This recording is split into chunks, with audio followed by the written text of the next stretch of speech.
जहाँ हनुमान जी को अंजनी पुत्र कहा जाता है, भगवान राम को देवकी नंदन उनकी माता के नाम से जाना जाता है। विवाह होने के बाद जिस देश में पहले सीता तब राम आते हैं, पहले राधा तब कृष्ण आते हैं, उस देश में अब लड़कियों का रेप कर उन्हें बेरहमी से मार दिया जाता है, जिसे धरती का भगवान का दूसरा रूप कहा जाता है। हाँ, मैं डॉक्टर्स की बात कर रही हूँ, जो कोलकाता में अभी घटना हुई है। आज मैं किसी बीमारी के बारे में बात नहीं करूंगी, आज मैं ऐसी घटना की बात करूंगी जो हमारे समाज के लिए बहुत शर्म की बात है। ये कहानी है एक डॉक्टर की, जिसका काम था लोगों की जान बचाना, लेकिन वो खुद की जान नहीं बचा पाई। रोती रही, गिड़गिड़ाती रही, चिल्लाती रही, तड़पती रही और आखिर में उसने दम तोड़ दिया। पूरे मानव समाज का सर नीचे कर दिया इस घटना ने, और फिर से एक बेटी को इंसाफ नहीं मिलेगा। इस लड़की ने 12वीं पास करी, उसके बाद नीट यूजी का एग्जाम दिया, वो क्लियर किया, 5.5 साल की MBBS पूरी करी, नीट PG क्लियर किया और फिर उसकी रेजिडेंटल चालू हुई। फर्स्ट ईयर खत्म हुआ और सेकेंड ईयर में वो थी। उस दिन वो 36 घंटे की ड्यूटी कर रही थी। 11:30 बजे उसने अपनी मदर को फोन करा, माता को, और कहा, मम्मी यहाँ सब कुछ ठीक है, मैं बस राउंड लगा के आती हूँ। जब हम रेजिडेंटल में नाइट ड्यूटी कर रहे होते हैं तो उस टाइम एक राउंड लगाया जाता है सारे पेशेंट्स को चेक करने के लिए कि उनकी रिपोर्ट्स क्या है, वो किस सिचुएशन में है। जैसे ही उसने फोन रखा उसके बाद वो खाना खाने गई। डिनर करने के बाद उसके मन में ख्याल आया, क्यों ना सेमिनार रूम में जाके थोड़ा रेस्ट करा जाए। इतने बिजी शेड्यूल में वो रेस्ट करने गई, क्योंकि देखो, जब हम रेस्ट करने जाते हैं तो पीछे के जो सीनियर्स और जूनियर्स होते हैं वो पेशेंट का किसी ना किसी तरीके से ख्याल रख लेते हैं। रात के 3 बजे अब एक बार उस लड़की की जगह, उस डॉक्टर की जगह अपने आप को रख के देखिए, उसकी सिचुएशन को फील करिए। जिस टाइम हम सो रहे थे उस टाइम वो किस कंडीशन से गुजर रही थी वो हम महसूस तक नहीं कर सकते। उस डॉक्टर के पेरेंट्स ने बताया कि उनको वो बॉडी, उन्हीं की लड़की की बॉडी उन्हें किस हालत में मिली। लिटरली उस लड़की के पैर पूरे वाइडली ओपन थे, राइट एंगल पर। पूरा जो पेल्विक गर्डल होता है वो तोड़ दिया गया था, पूरी बॉडी पे इंजरी थी, हर जगह से खून बह रहा था। जबकि उनकी माताजी ने बताया कि उनकी आंखों में, उस लड़की की आंखों में चश्मे के छोटे छोटे टुकड़े गए हुए थे, पूरा खून निकल रहा था आंखों से, वर्जाइनल ब्लीडिंग हो रही थी। और आप जानते हैं, जब पोस्टमार्टम की रिपोर्ट आई तो इतना सीमन पाया गया जो एक इंसान 2 से 3 बार भी इजैकुलेट कर ले तब भी इतना सीमन नहीं मिल सकता है वर्जाइना के अंदर से। तो रिपोर्ट साबित करती है ये एक गैंग रेप था। जब भी मैं इस सिचुएशन के बारे में सोचती हूँ मेरी रूह कांप जाती है कि उस टाइम उस लड़की के ऊपर क्या बीत रही थी। काश उन लड़कों ने एक बार ये तो सोच लिया था कि उसके बाद उसके पेरेंट्स भी हैं। आखिर उस वुमेन की गलती क्या थी, उस लड़की की गलती क्या थी। जैसे ही डॉक्टर उस लड़की की बॉडी हॉस्पिटल में लेके गए, 7 बजे उसके पेरेंट्स को कॉल जाता है। एज यूजुअल उनके पेरेंट्स सो रहे थे। जैसे ही उनके पास कॉल आया कि आपकी बेटी की तबीयत बहुत ज़्यादा खराब हो गई, आप जल्दी से हॉस्पिटल आ जाइए।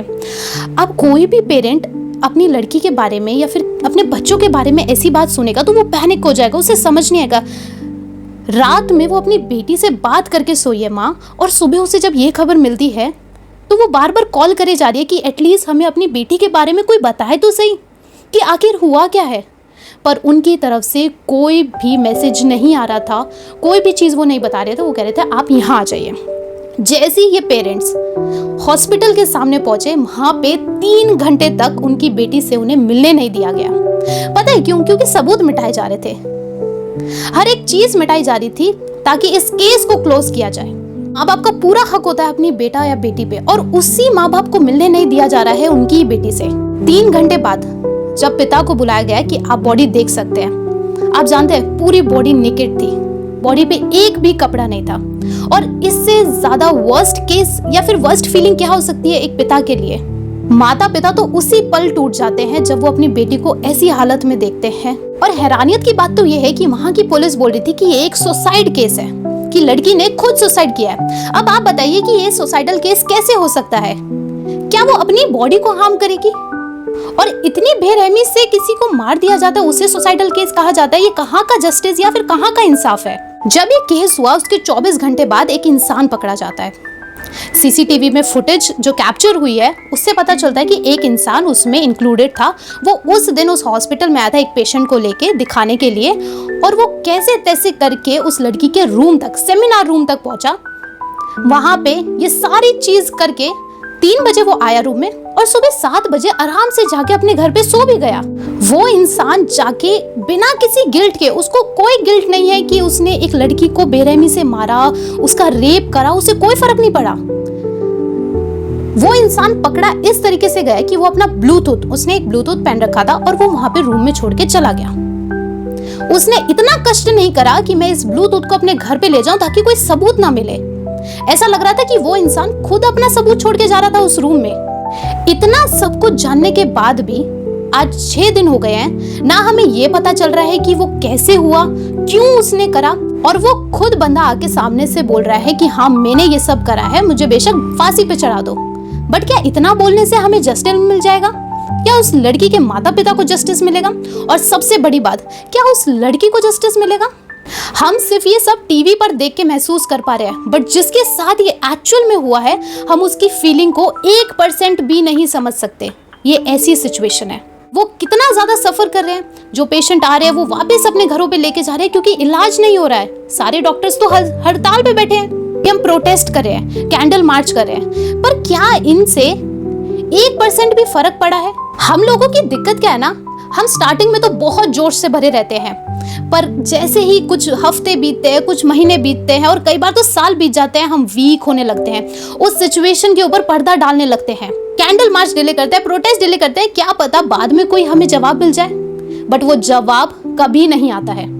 तो इस बार हमें वीक नहीं पड़ना है। और सबसे हैरानियत की बात तो ये है कि जो उस कॉलेज के प्रिंसिपल है उन्होंने रिजाइन कर दिया है, और विद इन 2 दिन के अंदर जो पास के कॉलेज थे उसके प्रिंसिपल को उस कॉलेज में रख लिया गया है। अब हाई कोर्ट का सवाल ये है कि उन प्रिंसिपल का बयान क्यों नहीं लिया गया? जो उस दिन उस लड़की के साथ बैठ के जो जूनियर्स थे डिनर करे थे, उनका बयान क्यों नहीं लिया गया? और सबसे बड़ा, जिस रूम में ये सब घटित हो रहा था उस रूम की जांच क्यों नहीं की गई?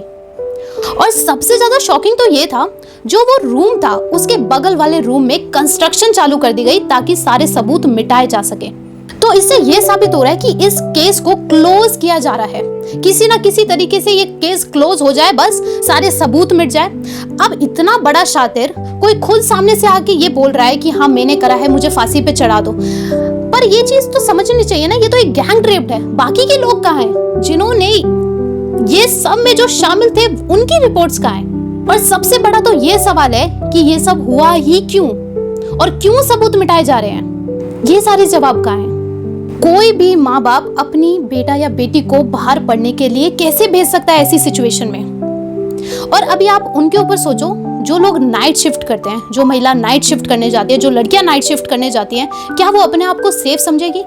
हॉस्पिटल जैसी जगहों पे जब ये सब हो रहा है तो बाहर तो आम दुनिया है, वहां तो हम अपने आप को कैसे बचाएंगे? इसके ऊपर कोई कड़ा स्टेप क्यों नहीं लिया जा रहा है? एक बार हम लड़कियों के बारे में इतना तो सोचना चाहिए कि हम इतनी मेहनत करके आगे बढ़ रहे हैं। यहाँ पे नारी शक्ति की बात होती है, जहाँ का एक देश का प्रेसिडेंट एक महिला है। इस देश में ऐसी चीजें हो रही हैं और उसे छुपाया जा रहा है। ये कहाँ का इंसाफ है? और इंसाफ सिर्फ उस लड़की को नहीं चाहिए, हम सबको इंसाफ चाहिए। हर एक देश की लड़की को इंसाफ चाहिए कि हम कैसे सेफ रहेंगे ऐसी सिचुएशन में। क्या हमारे पेरेंट्स ट्रस्ट कर पाएंगे इस वर्ल्ड को? क्या हम अपने ड्रीम्स को अचीव कर पाएंगे ऐसी सिचुएशन में? मेरी आप सभी से ये रिक्वेस्ट है, जितनी भी वीडियोस इसके ऊपर बनाई जा रही है उन्हें शेयर करा जाए ताकि ये सीबीआई तक पहुंचे, हाई कोर्ट तक पहुंचे, प्रेसिडेंट तक पहुंचे, प्राइम मिनिस्टर तक पहुंचे, देश के हर एक नागरिक तक ये वीडियो पहुंचे, ताकि हर कोई जागृत हो सके इस चीज के लिए, हर कोई जस्टिस मांग सके। जब भी कोई नेता जेल में जाता है तो हम बहुत जल्दी प्रोटेस्ट करने लगते हैं, बहुत एकदम हवा जोश में उसको निकालने की पूरी कोशिश करते हैं। और यहाँ पे एक लड़की का रेप हुआ है और हम में से सब चुप बैठे। मैं मानती हूँ सिर्फ हॉस्पिटल के जो रेजिडेंटल डॉक्टर्स हैं, जो जूनियर्स हैं, सीनियर्स हैं, वो हड़ताल पे बैठे हैं। क्या एक बार भी आम जनता गई इसके ऊपर? क्या एक बार भी आम जनता ने प्रोटेस्ट करा? एक दिन प्रोटेस्ट कर लिया, 2 दिन, तीसरा दिन? जब तक हमें इंसाफ नहीं मिलता हम इस बात को उठाते रहेंगे, हम अपने सवाल पूछते रहेंगे जब तक हमें अपना जवाब नहीं मिलेगा। मेरी आप सभी से रिक्वेस्ट है, कभी भी आपने कुछ ऐसा फील करा है, शेयर करो, बातें करो। अगर आप अभी अपनी आवाज नहीं उठाओगे तो आगे फिर और रेप होते रहेंगे, आगे फिर गैंग रेप होंगे, आगे फिर कोई लड़की सेफ नहीं होगी, और तब भी हम यही कैंडल मार्च करेंगे, प्रोटेस्ट करेंगे और फिर शांति से बैठ जाएंगे, और फिर ये चलता रहेगा। मेरा मेन मोटिव ये है कि हमें वीक नहीं पड़ना है, हमें इंसाफ चाहिए, हमें जस्टिस चाहिए, हमें अपनी प्रोटेक्शन चाहिए। We want justice. Radhe Radhe, Hare Krishna.